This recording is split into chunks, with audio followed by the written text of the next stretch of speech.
Shalom, kali ini Diffusion kali ini akan merenungkan satu tema tentang manusia di akhir zaman.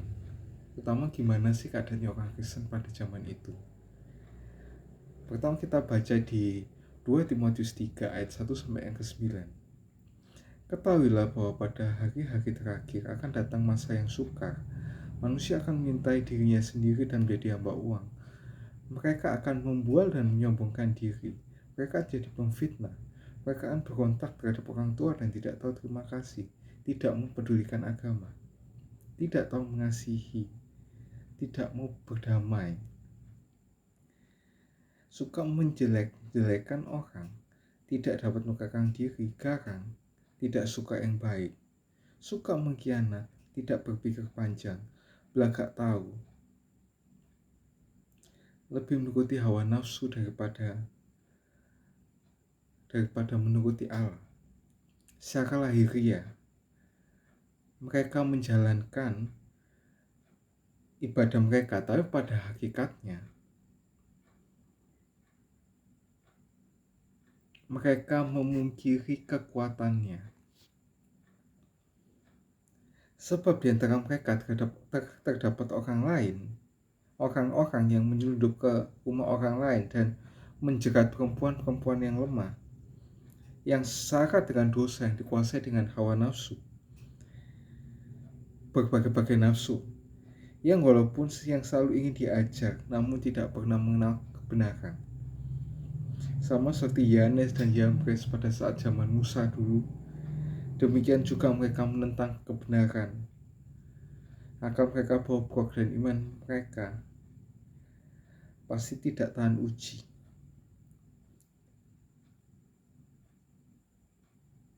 Tapi mereka sudah pasti tidak akan lebih maju, karena seperti dalam hal Yanes dan Yambres, kebodohan mereka pun akan nyata bagi setiap orang. Sementara berbaring dalam selnya sebagai tahanan, Rasul Paulus masih terus memikirkan masa depan Injil. Kali ini ia merenungkan tentang kejahatan waktu. Kali ini ia merenungkan watak Timotius yang kurang yakin pada dirinya sendiri. Timotius begitu lemah, pada lawannya begitu kuat. Kelihatannya tidak wajar, seperti dia terpanggil untuk berjuang bagi kebenaran dalam keadaan seperti itu. Paulus mulai memberikan gambaran yang hidup tentang keadaan pada waktu itu. Dan dengan latar belakang ini, ia memanggil Timotius, kendati hampir di mana-mana orang ramai-ramai meninggalkan Allah. Dan kendati kelemahan temperamennya sendiri untuk tetap setia kepada apa yang dipelajarinya dari Paulus. Gimana sih keadaannya orang pada akhir zaman itu? Yang pertama itu hari-hari terakhir yang ada di ayat yang pertama. Ketahuilah pada hari-hari terakhir akan datang masa yang sukar. Ketika Rasul Paulus memaparkan bagian ini kepada anak rohaninya, ini terjadi sekitar 2000 tahun yang lalu. Ia menggunakan istilah hari-hari terakhir. Paulus sedang menunjuk pada rentan waktu antara kedatangan Yesus yang pertama dengan kedatangan kedua. Timotius, Paulus, dan kita berada pada rentang itu. Pada bagian ini ditemukan tentang suatu masa yang sulit atau sukar.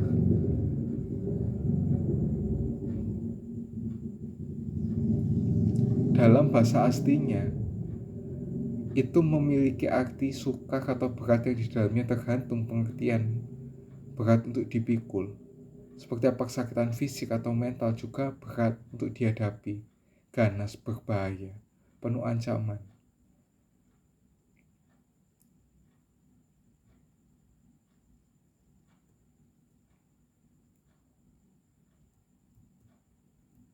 Paulus melanjutkannya dengan segera menguraikan kepada kita mengapa demikian manusia akan penting kita sadari. Manusialah yang bertanggung jawab atas masa-masa yang penuh ancaman dan harus ditanggung oleh gereja, yaitu orang-orang yang telah jatuh dalam dosa, yang jahat, yang tabiatnya sudah bejat, perilakunya sudah berpusat pada kepentingan diri sendiri dan tidak takut akan Allah, yang akal budinya memusuhi Allah dan hukumnya, dan yang menyebarkan kejahatan dan kemurtatan atau yang menentang Allah. Pertama, kita hidup pada hari terakhir. Demikian katanya, Kristuslah yang membawanya dengan kedatangannya. Kedua, hari-hari ini mencakup masa-masa yang penuh bahaya dan ketegangan. Ketiga, masa-masa yang bahaya dan ketegangan itu adalah ulah manusia yang jahat. Keempat, kita harus menyadari ini, mencamkan dalam hati, dan demikian kita bersiap-siap. Nah, lanjut yang kedua, yaitu pemrosotan moral seperti yang ada di ayat 2-7. Manusia akan mencintai dirinya sendiri dan menjadi hamba uang.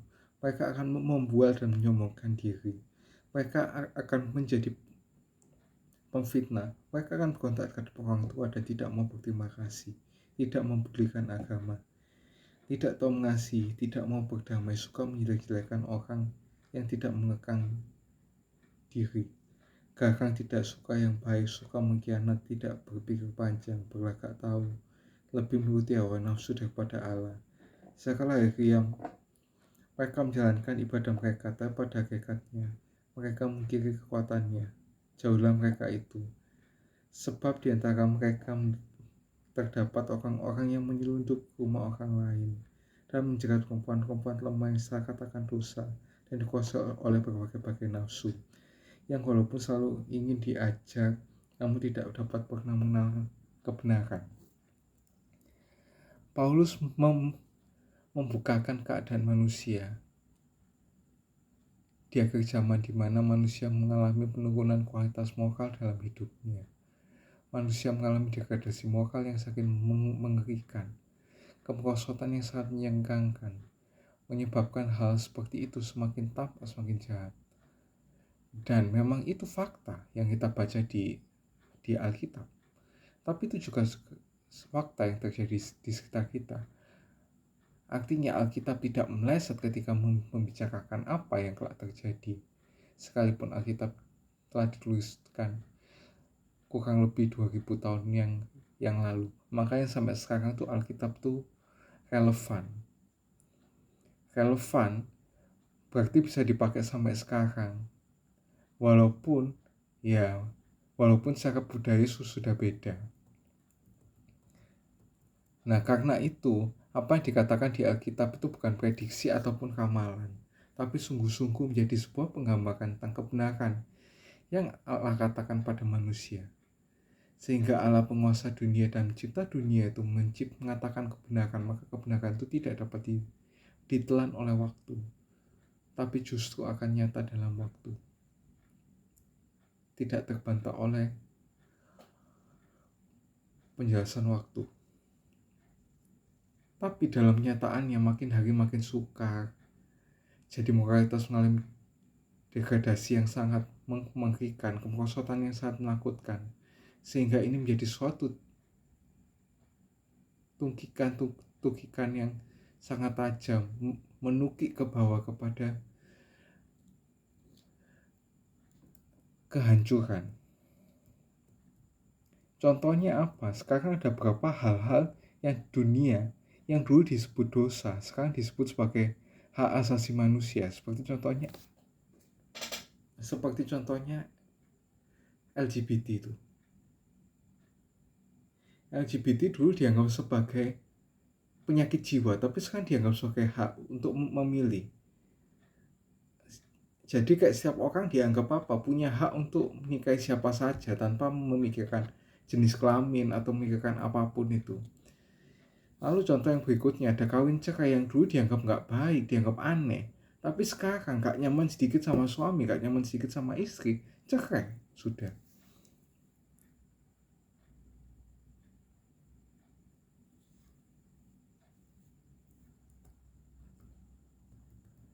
Jadi apa yang berubah di zaman orang tua kita ke zaman sekarang?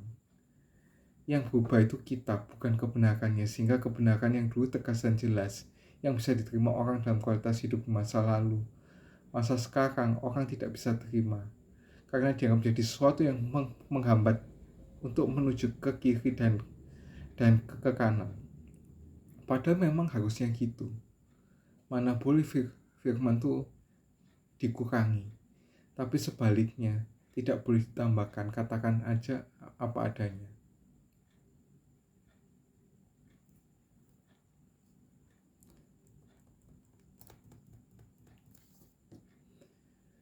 Keadaan dunia ini memang semakin sukar, semakin susah untuk berbicara benar. Kalau berbicara benar kita dianggap itu ekstrim, dan dianggap juga itu oposisi.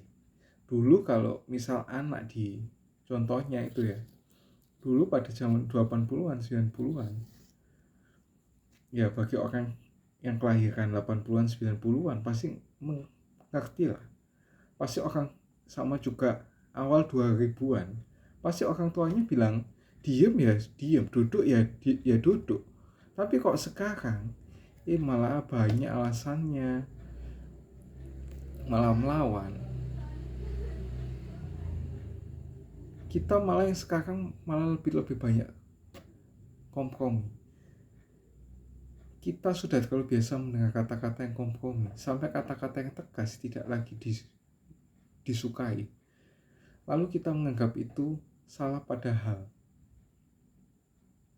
yang salah adalah kita. Daya terima kita, daya tampung kita itu yang bermasalah. Contohnya itu gandel pintu. Yang tadi kita katakan berubah. Yang tadi kita berubah maksudnya kita katakan kebenaran itu terlalu keras. Bukannya kebenaran Alkitabnya yang diganti, tapi katanya yang harus berubah. Hidup memang semakin sulit.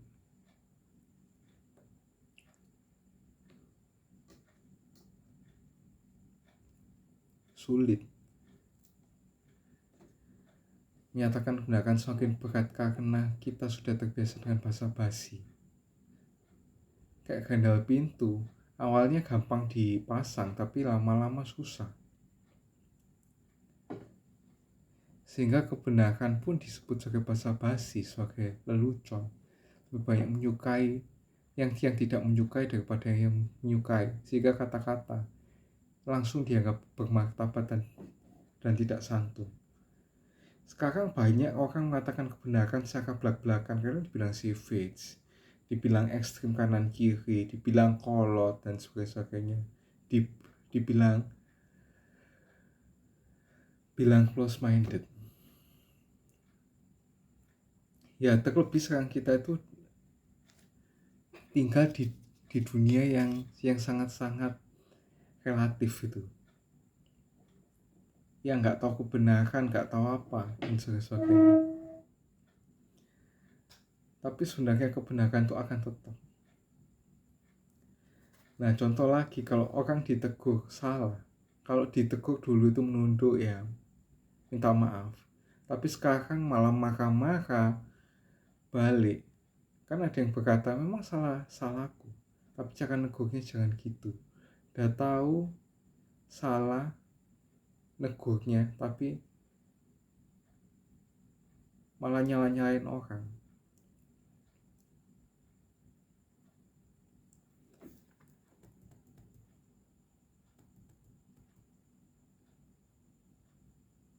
Betapa sukarnya menegakkan nilai kebenaran itu. Ini realitanya. Kehidupan yang sukar itu menjadikan manusia untuk sulit menegakkan nilai kebenaran, karena dihadapkan dengan degradasi moral yang sangat menurun, yang sangat tajam. Karena mereka lebih menuruti hawa nafsunya daripada menuruti Allah.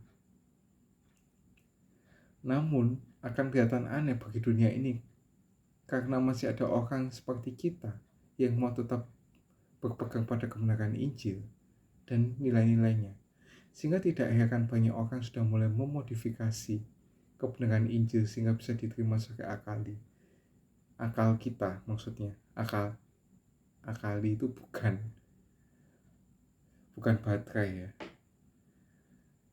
tetapi malah marilah kita bertarung dengan kebenaran yang sejati. Akhirnya agama supaya bisa diterima apa yang dilakukan, yaitu mencocok-cokokkan diri dengan pendapatnya, ajarannya dengan dunia. Supaya agama tidak ditolak, maka menawarkan adalah apa yang kita mau harus agama itu melakukan. Juga menyesuaikan dengan budaya yang ada supaya bisa diterima. Sehingga agama-agama itu juga melakukan kompromi terhadap ajaran agamanya. Kayak contohnya ada agama yang mengadopsi tradisi animisme, dinamisme, yang pada dasarnya tradisi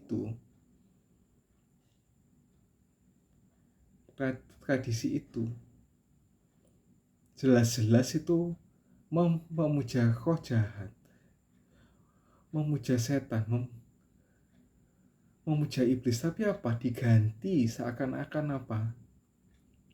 Menuju ke Tuhannya agama itu apa? Kok namanya tetap kompromi gitu loh.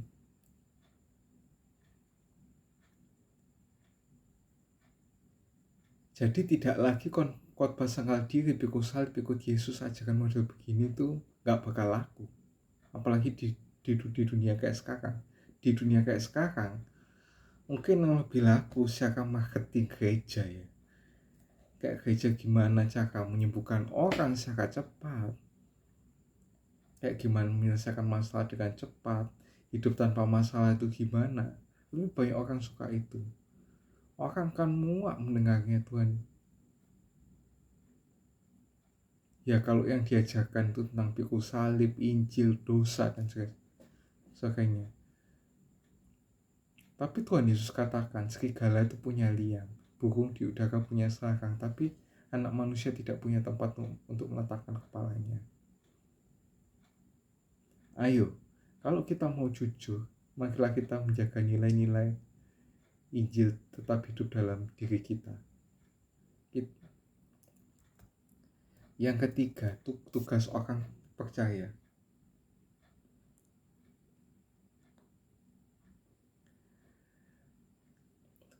Kenapa kemerosotan moral yang sangat menyangkakan dunia itu bisa terjadi? Ya karena banyak filosofi atau filsafat yang datang menghantam nilai-nilai. Misalnya relativisme yang tadi dikatakan, yang gak ada kebenaran yang pasti, yang itu nihilisme, materialisme, dan postmodernisme. Sadar atau gak sadar, kita sudah diracuni oleh berbagai filsafat itu. Ironisnya lebih banyak yang gak sadar, sehingga ia harus mencari kebenaran dan memakainya dan dalam kehidupan. Bahaya ini gak cuma terjadi di luar gereja, tapi juga di dalam gereja. Bahkan ada orang yang giat mencari pengikutnya. Bukan giat untuk membawa orang untuk mengenal Kristus, tapi giat untuk mencari pengikutnya sendiri. Ayat 5 yang tadi dikatakan, sekala yang mereka menjalankan ibadah mereka, tapi pada hakikatnya mereka memiliki kekuatannya, jauhilah mereka.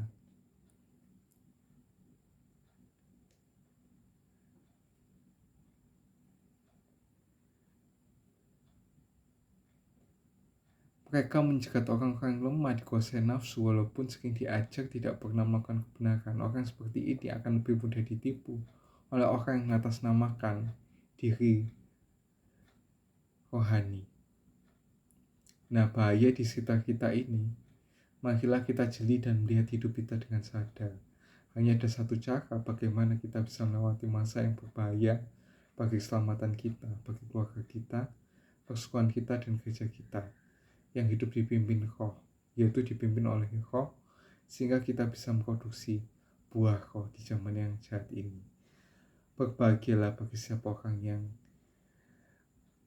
membaca atau mendengar firman Tuhan, merenungkannya, menyimpan dalam hatinya, bahkan melakukannya dalam kehidupan sehari-hari, ya seperti orang yang membangun rumah di atas batu.